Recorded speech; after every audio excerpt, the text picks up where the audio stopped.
frustrating. Let's end your frustration by signing up for fiber internet in Clinton. Click the Connexus icon at DeWittDailyNews.com. From the Heart Media Group newsroom and DeWittDailyNews.com, I'm Ben Hubbard with this expanded morning newscast.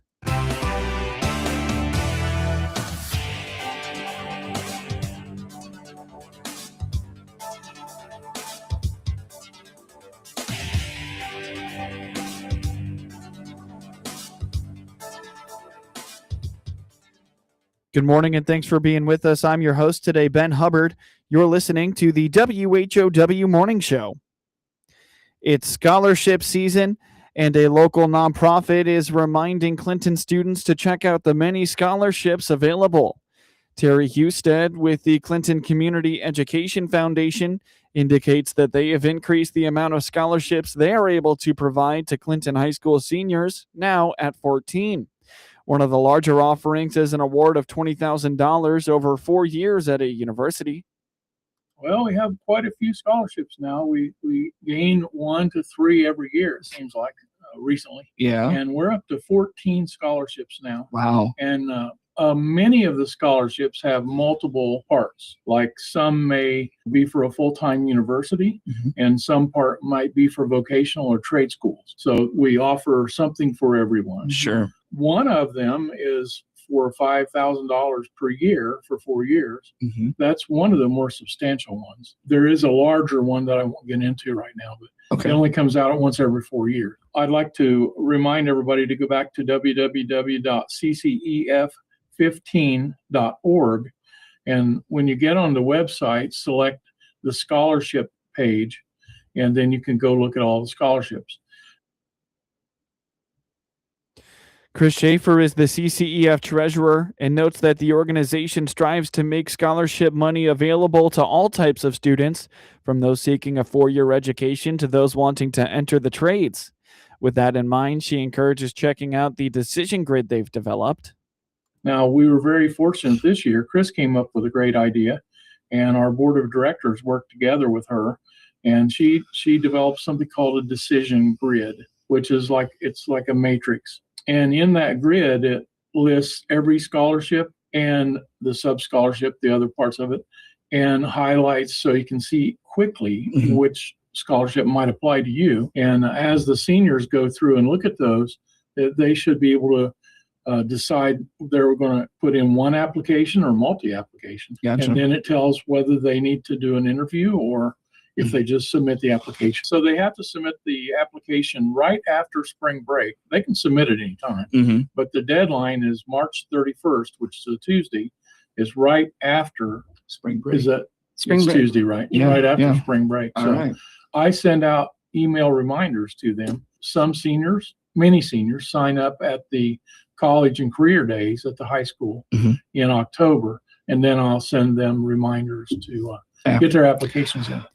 The CCEF covers 75% of the cost of dual credit courses through Richland Community College for CHS students. Schaefer calls this a huge win for students because they get a leg up on higher education by acquiring college and high school credits simultaneously. Absolutely. One thing that we do that if you don't have a high school student, you may not be aware, but we help fund dual credit classes through Richmond Community College. So high school students have the opportunity to take classes from Richland Community College. So they can earn college credit and high school credit at the same time. There's a cost for that, though. Richland charges $435 for each 3-hour course. That's the cost this year. And of course, that goes up a little bit every year. We currently, CCEF pays 75% of that cost. So the students only have to pay 25%. So by the end of the time, if they take all of the courses available, I think they can get something like 20 college credits by the end of their high school career. That's like a semester, is it not? It's great. Semester and a half? Absolutely. So they're paying $100, maybe just a little over $100 per class. So that's a really great deal. Check out CCEF15.org to find more on scholarship resources, as well as all the ways they support the Clinton School District. You can also find the nonprofit on Facebook. After another round of severe weather on Thursday evening, a stretch of nice weather will be coming back around after a brief cool down. Ed Shimon at the National Weather Service in Lincoln says today will be the coolest day of the week. A gradual warm-up this weekend will lead us into a very nice week next week. Sure, yeah. Friday, definitely going to be our coldest day of the whole week by far. The highs are only going to creep up into the mid to maybe upper 40s, but the winds are going to be northwest. It's going to feel a lot colder than mid to upper 40s. 20s sustained, gusting to 30 out of the northwest.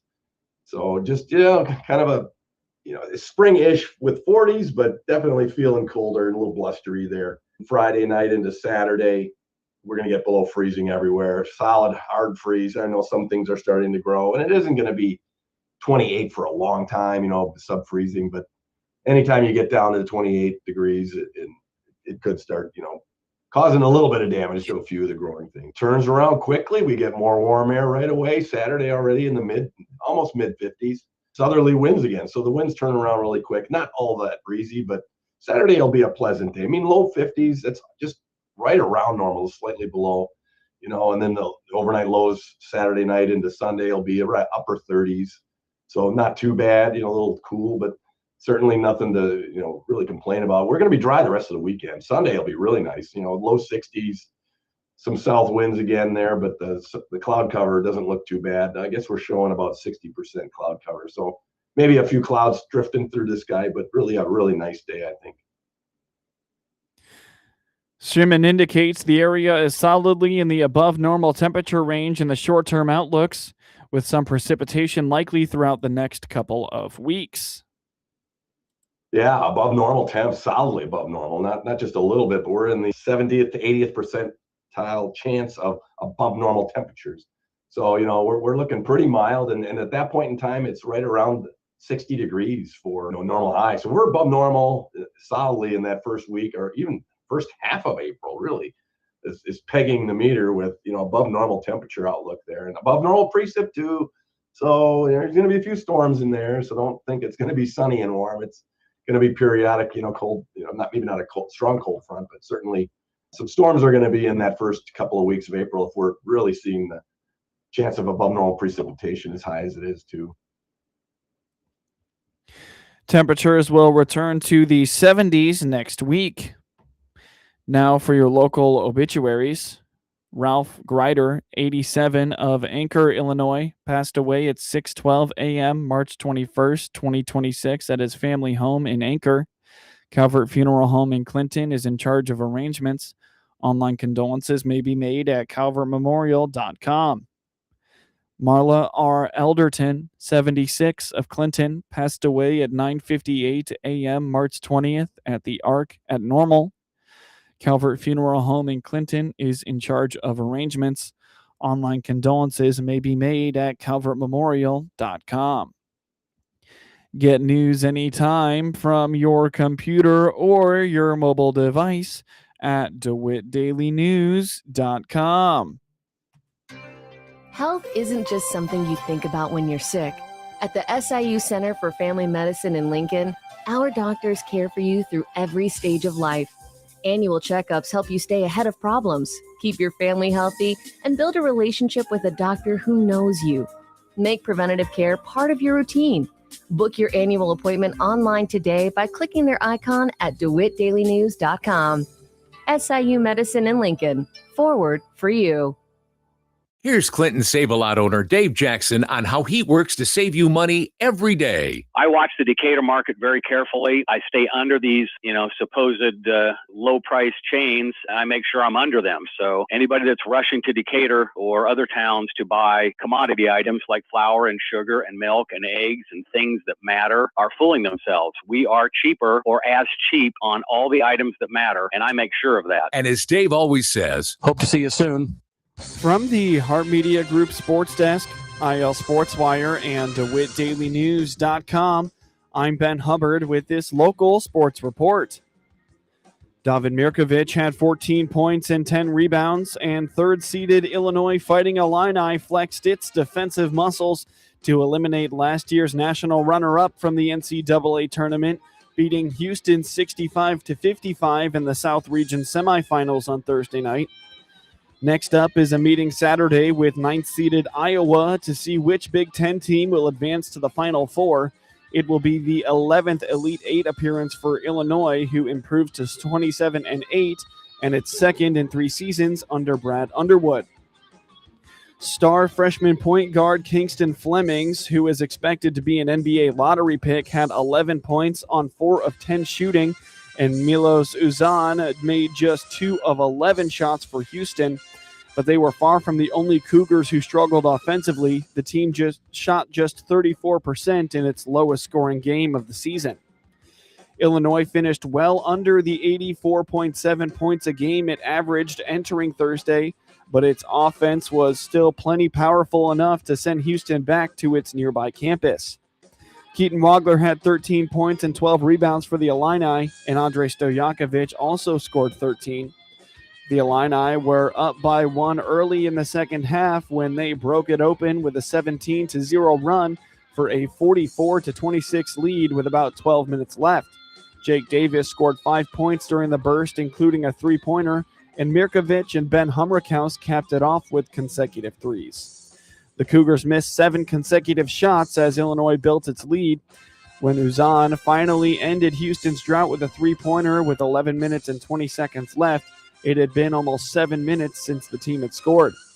Consecutive three-pointers by Chase McCarty got Houston within 9 with about 6 minutes left, but Wagler and Tomislav Ivicic made three-pointers to lead an 8-0 run that extended the lead to 58-41.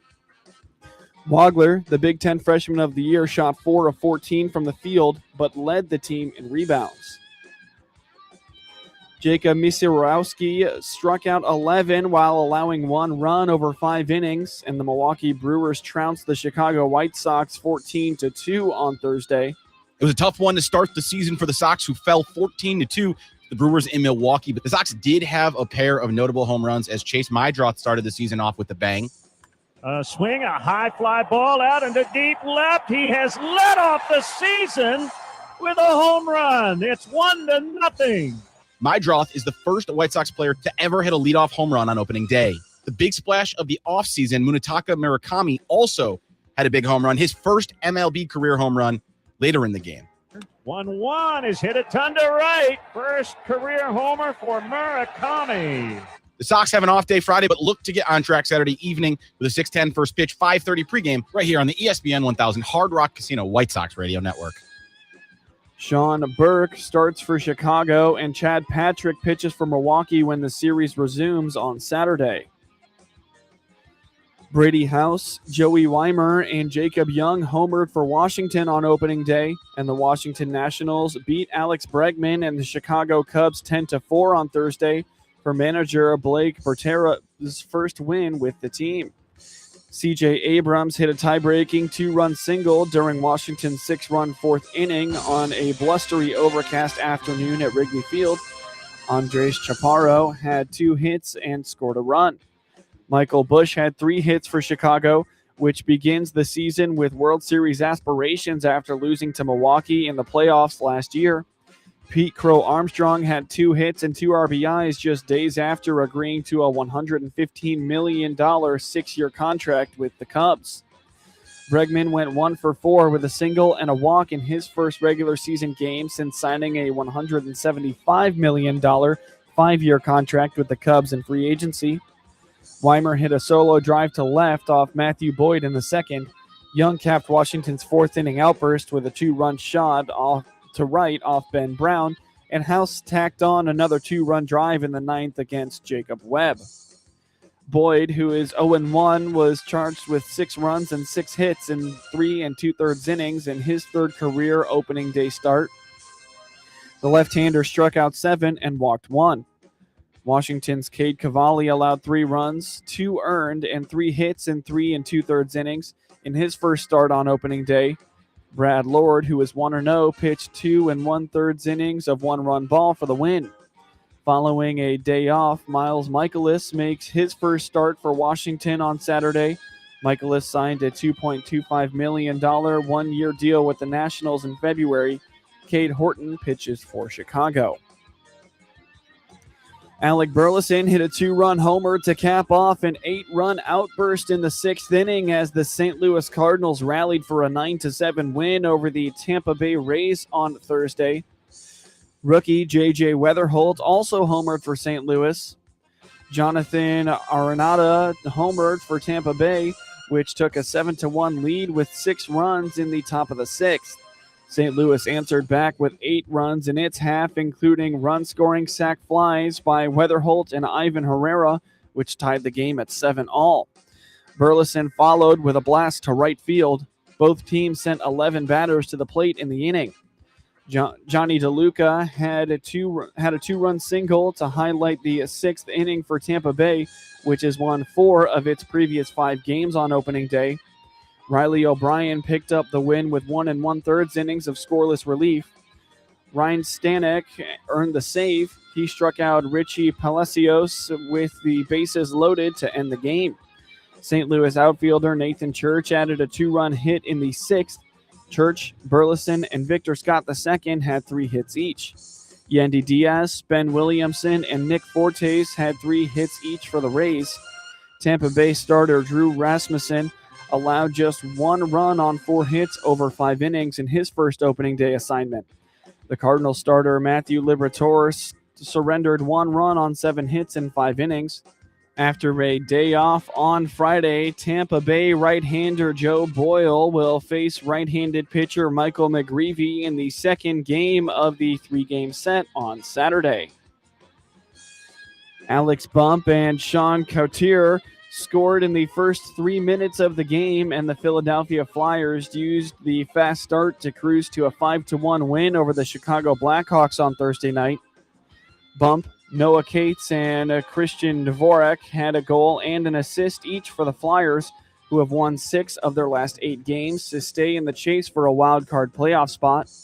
Denver Barkley also had a goal for Philadelphia, and Samuel Ersson made 25 saves.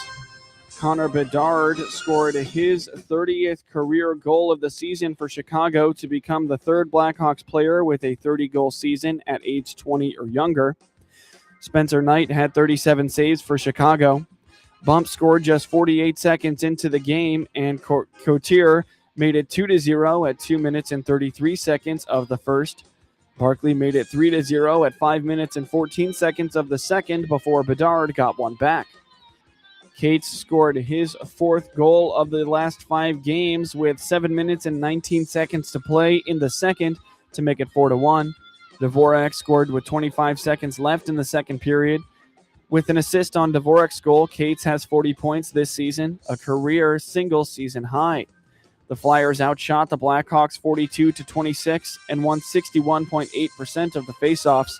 The Blackhawks, who are well out of the playoff picture, went scoreless on 3 power play chances, while the Flyers were 0 for 4 on the power play. Blackhawks play at New York Rangers on Friday night, while the Flyers visit Detroit on Saturday night. Dylan Holloway scored with 3 seconds left in overtime to lift the St. Louis Blues to a 2-1 victory over the San Jose Sharks on Thursday night. Dalibor Dvorsky also scored for the Blues, who won their 3rd straight. Joel Hofer made 24 saves. Alexander Wenberg had the lone goal for the Sharks, who have dropped to 6 in a row at 0-5-1. Yaroslav Askarov made 11 saves before leaving the game with an injury and was replaced by Alex Nedeljkovic. With the game tied at 1, the Sharks tried to win it when Macklin Celebrini passed to Dmitry Orlov, whose wrist shot went wide.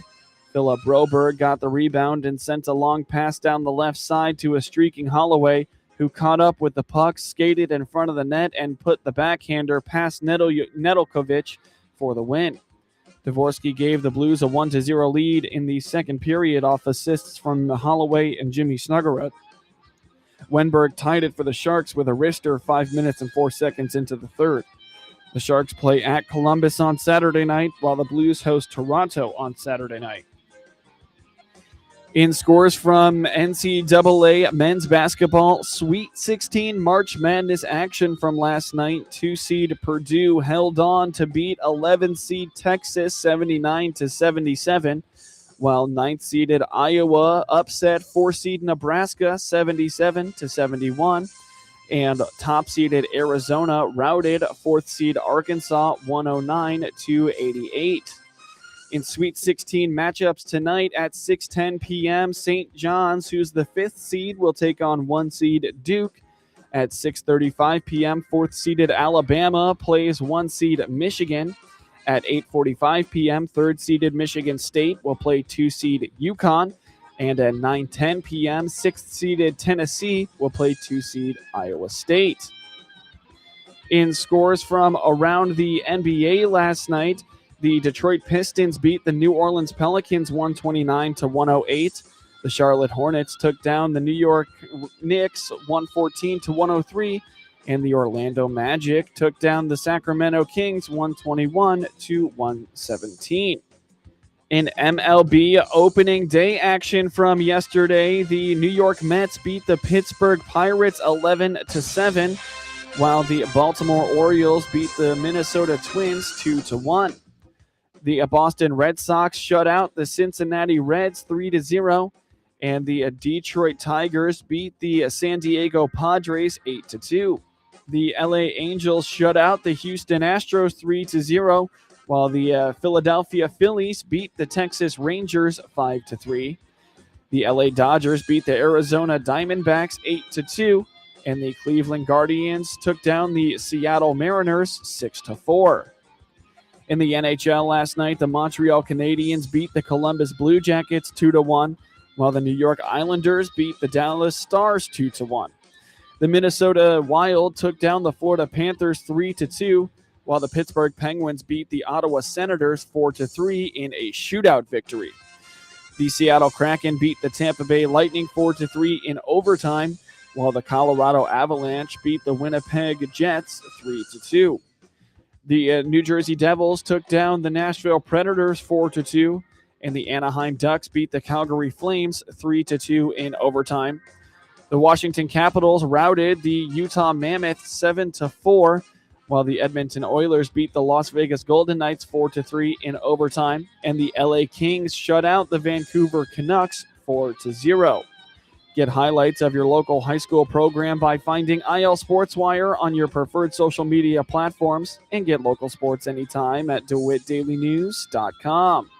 Looking for a provider who puts your health first? SIU Family Medicine is accepting new patients. Call 217-735-2317 today to schedule your first appointment. That's 217-735-2317. SIU Medicine, forward for you. DeWittDailyNews.com is the area's leading local news source 24 hours a day, 7 days a week. Get the latest local news, obituaries, police blotter, weather forecast, and more with no paywall. Head to DeWittDailyNews.com to get the local information you need to know. With SRN News, I'm Greg Clugston in Washington. The Senate has approved Homeland Security funds for TSA and most other agencies, but not the immigration operations that are at the heart of the budget impasse. Lawmakers in the House will now take up the measure. If approved, it would end the 42-day partial shutdown that has jammed airports, disrupted travel, and imposed